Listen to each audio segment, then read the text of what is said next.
Cinema పేరు కాటమరాయుడు అని పవర్ఫుల్గా పెట్టారు. సినిమా టీజర్లో కూడా out and out action entertainer అని కలరింగ్ ఇచ్చారు. నిజానికి ఇది కుటుంబ విలువలంటూ సాగే రొమాంటిక్ ఎంటర్టైనర్.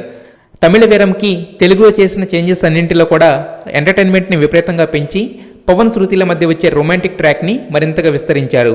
రీసెంట్గా టీం రిలీజ్ చేసిన మేకింగ్ వీడియో చూస్తే కాటమరాయుడులో ఏ రేంజ్ ఎంటర్టైన్మెంట్ ఉందో తెలుస్తుంది. ఆన్ సెట్స్లోనే అలీ పవన్ల కోలాహలం మామూలుగా లేదు.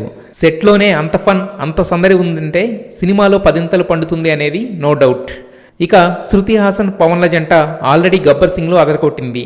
సో ఆ మ్యాజిక్ రిపీట్ చేయడం పెద్ద కష్టం కాదు. రోజు రోజుకి సినిమాపై అంచనాలు పెరగడమే కాదు, అందుకు తగ్గట్టే కాటమరాయుడు యూనిట్ కూడా సినిమాలో స్టఫ్ కూడా అదే రేంజ్లో ఉందని ప్రొజెక్ట్ చేస్తుంది. సో ఈసారి పవన్ కొట్టడం ఖాయం. అయితే అది బ్లాక్ బస్టరా, ఇండస్ట్రీ హిట్టా అనేది మాత్రం వెయిట్ చేసి తెలుసుకోవాలి. దీనికి నేను సైట్ వేసా, ఇది వేరే వాడికి సైట్ వేసింది అంతే. వాడికి హెల్ప్ చేస్తాను వీడికి హెల్ప్ చేస్తానన్నా చివరికి నువ్వే ఇబ్బందుల్లో పడతావు.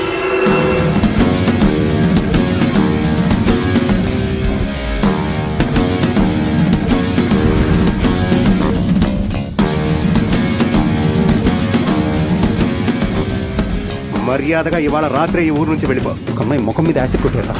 నీ పిల్లాడి రేట్ ఏంటో నువ్వే డిసైడ్ చేయి. కానీ ₹1 తగ్గినా కూడా నీ పిల్లాడిని నరికేస్తా.